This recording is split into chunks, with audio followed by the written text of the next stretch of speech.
Hello, and welcome to the Brutal Iron Gym podcast, where our goal is to cut through the BS and deliver the brutal truth about topics related to health and happiness. Today's podcast number 1722. The topic is mindset, and the title is Be First. Who does not want to be first, right? It's the best thing. Be first. Well, today's podcast might change your mind. So, what I wanted to do today was talk about how we interact with others and what we expect of others. If you want others to do something different, if you want them to act differently, speak differently, behave differently, it'll go best if you're first. If you lead the change. If you display the behavior, words, actions in your own behavior, words, actions first. So let's go through some examples. One of the things that I expect of people when they join the gym is put everything back where they found it. Just clean up after themselves. Now, when somebody doesn't do that, I get frustrated. This is my world, and it has actually very little to do with me. Is whenever somebody doesn't put stuff back, whoever follows them, they have to undo that person's lack of work. So if they leave plates in leg press, the other person has to take all the plates off. If somebody doesn't put the, like bar collars back in the right place, somebody has to go search for them. If somebody leaves the hard supports in the squat rack down on the floor, they have to put them, the next person has to put them back in. So one person's laziness becomes another person's work. Another reason why it frustrates me is there's a lot of people that put a lot of effort in to this place. My parents put time, sweat, money, all that into it. All the early members of the gym helped me out a lot. There was a lot of people that sacrificed for the gym. So when somebody doesn't clean up, it's almost disrespectful to my parents. It's disrespectful to a lot of the people that helped. So those are kind of, it creates like a pressure sensation for me. When somebody doesn't clean up, I tend to overblow it, get a little mad, and my initial thoughts are like, oh, they just don't give a crap about other people, and which is obviously not true. Most, like 99% of people do care about other people. They just had something going on, like they were thinking about the next exercise. Maybe something was annoyed in their arms, they weren't paying attention. Maybe they just come from a gym where no one cleaned up, so it's not a normal behavior for them. So 100% of the time, somebody's just not paying attention. It's not that they intentionally said, screw the next people, I'm not putting any of this away. They're just not paying attention, or they're unaware of the consequences of them not putting it away. One of the things that helps me calm down, and yes, this is calm. One of the things that helps me calm down is that I also make mistakes. As much as I am aware of, I try to remember and track the times that I forget to put things away. Especially in the early years when I was training 10, 11, 12 hours of in-person face-to-face a day, and then trying to get my workout in at the end of the day. If I forgot something from a transition from one client to another, or if I forgot something after my own workout, I tried to remember that I also forgot. And then that helped me be more patient and more understanding of other people forgetting. Now, I have forgotten, we've been open for 12 years, I have forgotten things 12 times. I am aware of, which means I probably messed up a couple more, but I'm aware of 12 times in 12 years, once per year, that I left something out of place. That's a pretty damn good record, but it still pisses me off that I forgot something at least once a year. Like to just make a whole year without forgetting. So it's not very common that I forget anything, but even though this is something that's truly important to me, I also forget. I also make mistakes. And that helps me stay calm in my expectations of others. I can't expect other people to be perfect if I'm not perfect, and I'm the one that this matters the most to, right? So having the me first or be first mentality is, if I could be perfect, then I realize it's possible, and it still wouldn't be right for me to expect it of other people, but at least I know the expectation would be possible. If I can't be perfect, then I sure as hell should not expect everyone else to be perfect. I still get grumpy when people leave things out, but I'm less grumpy than I used to be, and it helps me just have a better understanding. I can still be more compassionate and more understanding towards people and be nicer to people. And yes, this is me being nice.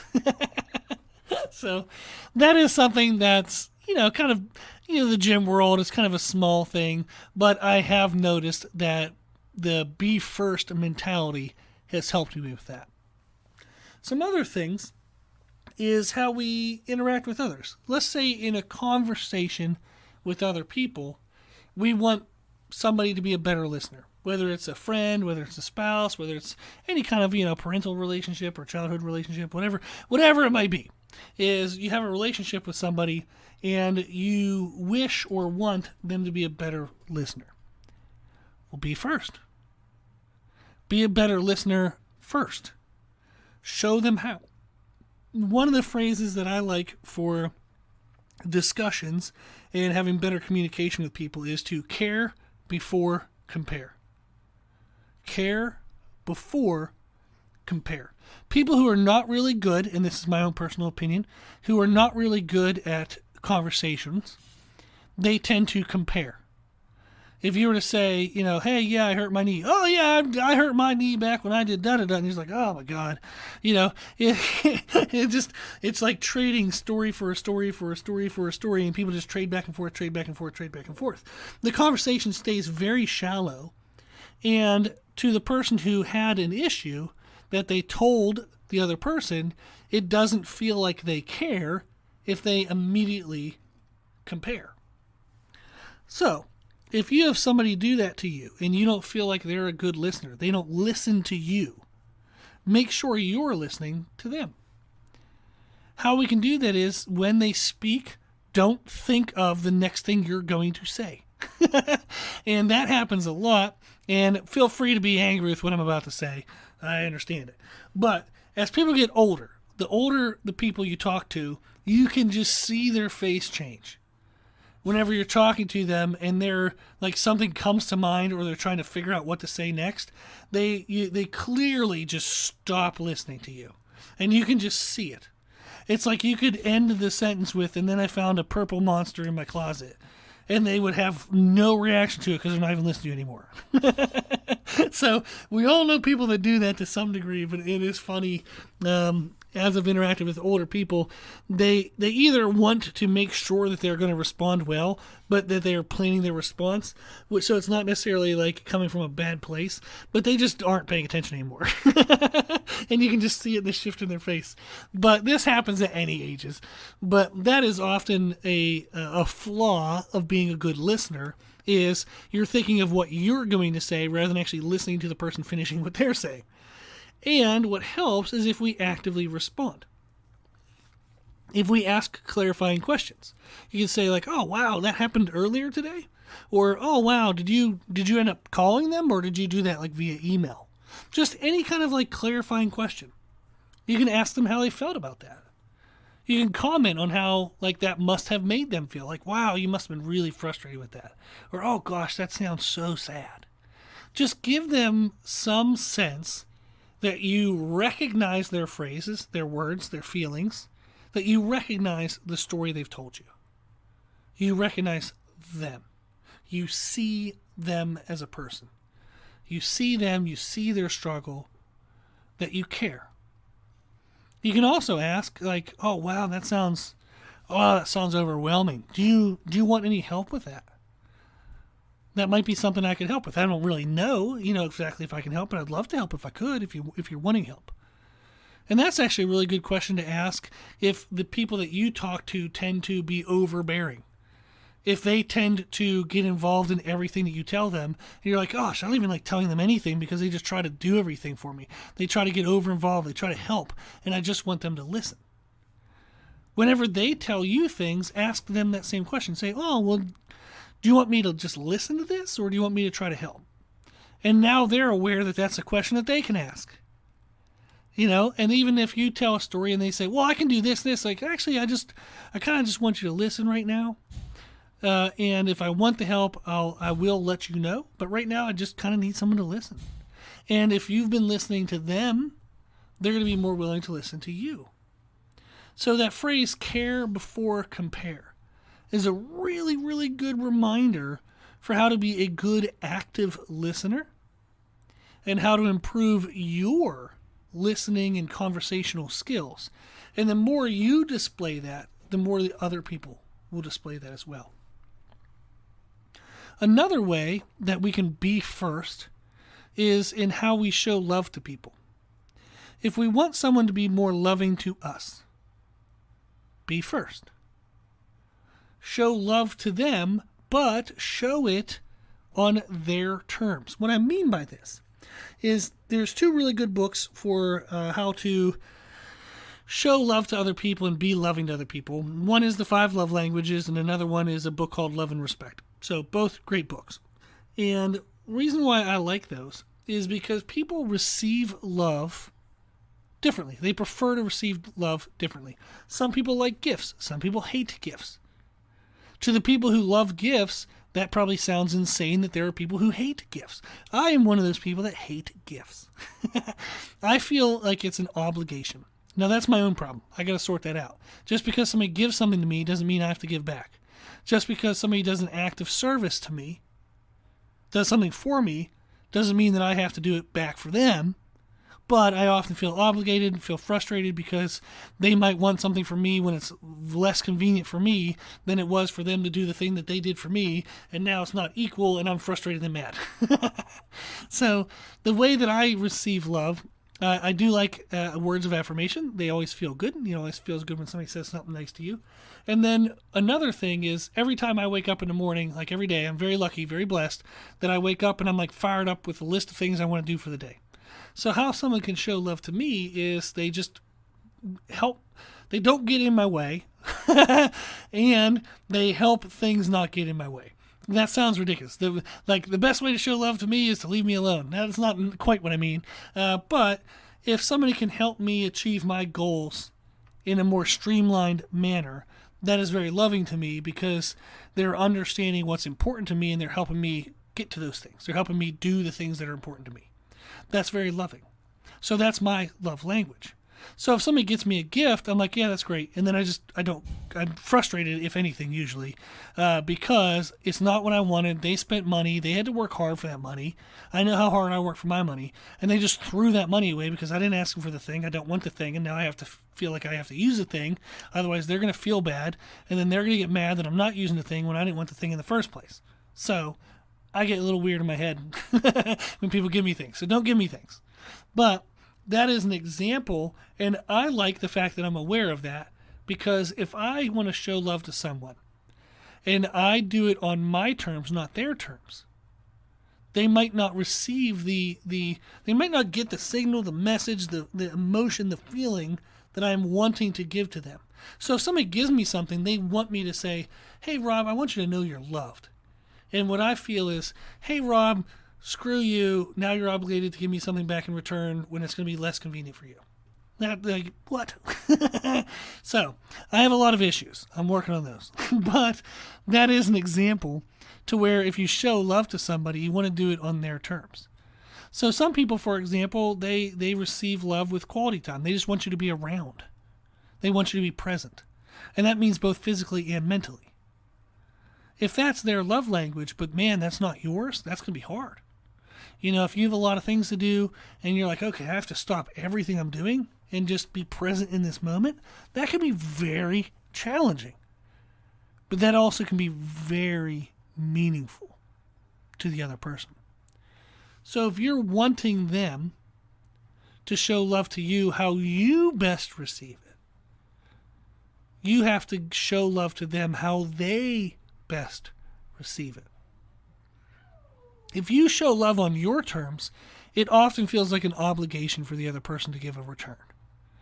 If you show love on their terms, they feel loved. And that's exactly what we want. What happens when people, like, quote unquote, trade love back and forth, but they're doing it on their own terms? Like, I'm going to give love to you how I want, and then you're going to give love back to me how you want. What happens usually is there's efforts on both sides without the expected response, and it leads to frustration.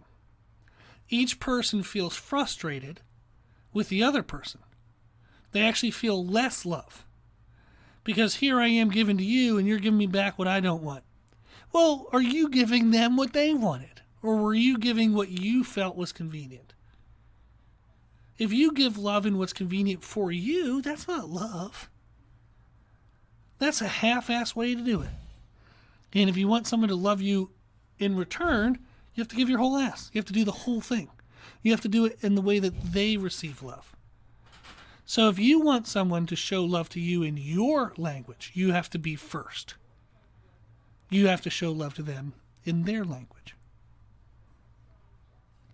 By focusing on yourself, by saying, okay, if I'm expecting others to do this, if I look at myself and say, am I doing it first? Can I do a better job of it? If we have to work on it within ourselves, it can actually make you more aware of the complexities of what you're expecting of other people. It can actually help you soften the edges of your expectations, how frustrated you feel with other people. It can actually make you easier to tolerate. And it can make the internal dialogue of how you feel towards other people to be more loving, to be a little calmer. By trying to be first, it helps you better understand the efforts it takes to do the thing that you're expecting others to do, the time, maybe the emotional bandwidth, the physical energy bandwidth. So if you're expecting somebody to do this and you're like, wow, when I tried to do that, I realized how just exhausted I was emotionally or physically. And now it makes you more aware of why they might be slow to do it or hesitant to do it, or why they just don't seem to be doing it at all. Maybe they don't have the bandwidth to do it. They don't have the time to do it. Maybe it's just not the right season of life for them to be doing that in. By trying to be first, it helps us be more compassionate. Helps us be more understanding. It helps us set better and more proper expectations. There's a sign I have in my office. I have a couple of signs in my office that just kind of help me be the better version of myself. But one of the signs, it says, love is patient, love is kind. Remember to slow down and show love to those around you. Display the character you want others to follow. And that's that be first mentality. Is if I want others to act in a certain way, I have to display that. And I have it in the gym because whenever I was, really trying to grow the business, I was just frustrated and angry if everybody or anything that got in the way of the business being better. But I had to recognize that if I wanted people to come in and be happy to each other and have this be a warm and welcoming environment for the members, then I had to do that first. I had to be warm and welcoming, and I had to show the behavior that I wanted the people in the gym to have. I couldn't be a tyrant running around making everybody feel on edge, but then expect them to be super kind and nice to everybody else. No, they're going to be in their own world trying to be protective against me, and they're not going to display the behavior I want them to have because I'm not displaying it. So I have to be first. The more I do that, it helps me better understand other people's positions, helps me have healthier expectations, helps me to be more compassionate. And it just helps me be a better person. So I encourage you to do the same.